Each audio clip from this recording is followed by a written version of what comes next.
तो पहला हमारा जो क्वेश्चन है वो है 5 + √7, 5 + √7 देन 2 + 2 + √5।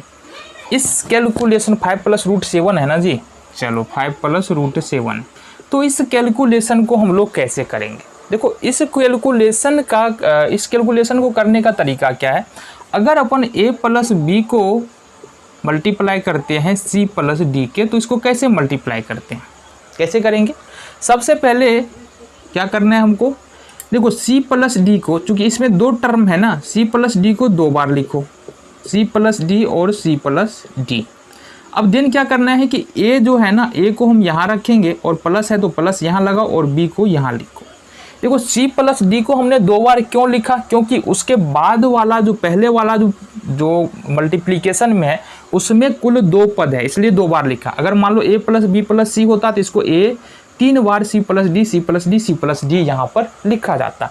फिर हमने क्या किया, इस a को यहाँ लिखा, इस b को यहाँ पर लिखा। इसको मल्टीप्लाई कर लेते हैं, ये हो जाएगा a को c से मल्टीप्लाई करेंगे ac, प्लस है तो प्लस लगाएंगे और माइनस रहेगा तो माइनस लगाएंगे। फिर a को d से गुना करेंगे, ये हो जाएगा ad। फिर इस तरह से b को c से गुना करेंगे, ये होगा bc, प्लस b को d से गुना करेंगे तो ये हो जाएगा bd। तो इस प्रकार से तुम क्या कर सकते हो, मल्टीप्लाई कर सकते हो। ठीक है, तो प्रश्न हमारा क्या है देखना, यहाँ पर प्रश्न है हमारे पास 5 + √7 इंटू 2 + √5। इसको मल्टीप्लिकेशन करना है। सिंपली इस वाले में 2 पद है तो इसको 2 बार लिखना है, 2 + √5 इंटू 2 + √5, ये हमने लिखा। सबसे पहले देखो इस वाले पद में 5 है तो 5 हम यहाँ चिपका देंगे, बीच में प्लस है तो प्लस लेंगे, अगर माइनस रहता तो माइनस लेते हैं। फिर यहाँ पर √7 यहाँ चिपका देंगे, चलो चिपक गया ये। अब गुना कर लेते हैं, 5 को 2 से मल्टीप्लाई करेंगे 10 हो जाएगा, प्लस है तो प्लस लेंगे, 5 को 5 √5 से गुना करेंगे तो ये √5 हो जाएगा। फिर प्लस है तो हमने प्लस पकड़ा, √7 को 2 से गुना करेंगे 2 √7 हो जाएगा। फिर √7 को √5 से गुना करेंगे तो √7 बचे √35 हो जाएगा। और यही तुम्हारा सॉल्यूशन यहाँ से निकल के आएगा। तो ये क्वेश्चन समझ में आ गया। दूसरा प्रश्न क्या कह रहा है, और दूसरा तो आसान होने वाला है। देखो 5 + √5 और 5 - √5। तो यहाँ से गौर से देखना कौन सा है हमारा, ये वाला a + √b और a - √b बराबर होता है a² - b। यहाँ पर देखेंगे a + √b into a - √b बराबर होता है a² - b, ये हो जाता है। इस सर्व समीका का प्रयोग करें हम तो यहाँ पर देखेंगे क्या करेंगे, 5 का स्क्वायर करना है। क्या करना है, 5 का स्क्वायर करना है, माइनस बीच में आएगा और यहाँ पर ये क्या हो जाएगा 5, या ये भी बोल सकते हो, चलो 5 ही कर लो, कोई दिक्कत नहीं। एक तो है कि ये सर्व समीका का प्रयोग करके हम ये कर सकते हैं। ठीक है, तो ये हो जाएगा हमारा 25 और -5, ये निकलेगा तुमको 20। दूसरी देखो दूसरे तरीका भी हमारे पास, ये हमारे पास 5 + √5 इंटू में है 5 - √5।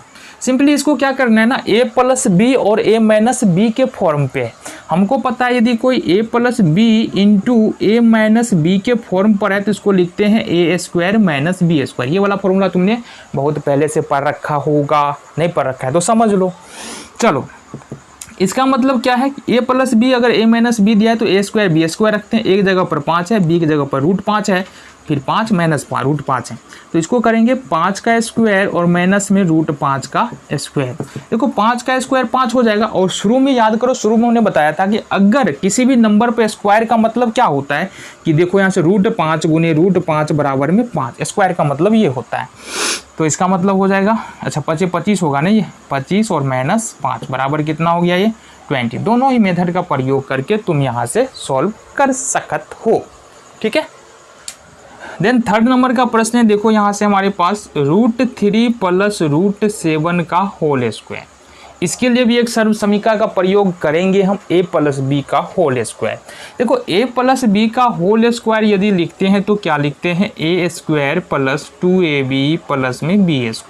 सपोज अगर हमने √3 को a माना, √7 को b माना तो यहाँ से हम लिखेंगे √3 प्लस √7 का होल स्क्वायर। इसका मतलब क्या होगा, √3 को a स्क्वायर, यहाँ a है तो a का स्क्वायर किए हैं, √3 है तो √3 का स्क्वायर, प्लस है तो बुआ प्लस का चिन्ह ले लो। फिर b है तो b का 2ab लिखा है हमने, फिर यहाँ पर 2 कर लेंगे। a का मान देखो √3 है तो √3 हो जाएगा, और b का मान √7 है तो √7 हो जाएगा, प्लस है लास्ट में b है तो b का स्क्वायर क्या है, लास्ट में 7 है तो हम यहाँ पर √7 का स्क्वायर कर लेंगे। अगर √3 का स्क्वायर करते, किसी भी रूट वाली संख्या का यदि स्क्वायर करते हैं तो वो रूट से बाहर आ जाता है कूद करके, तो ये कूद करके बाहर आ गया। गुना कर लो यहाँ से, 2 का 2 हो जाएगा, √3 को √7 से गुना करेंगे तो ये √21 हो जाएगा, जैसा कि हमने बताया था पहले।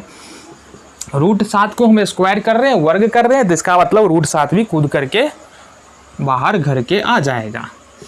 7 और 3 को जोड़ेंगे तो 11 तो होगा नहीं, ये हो जाएगा 10 प्लस में 2 √21। ये तुम्हारा सॉल्यूशन आंसर यहाँ से निकल के आ जाता है। देन नेक्स्ट और लास्ट क्वेश्चन हमारे पास जो है वो है √11 माइनस √7 इंटू √11 प्लस √7।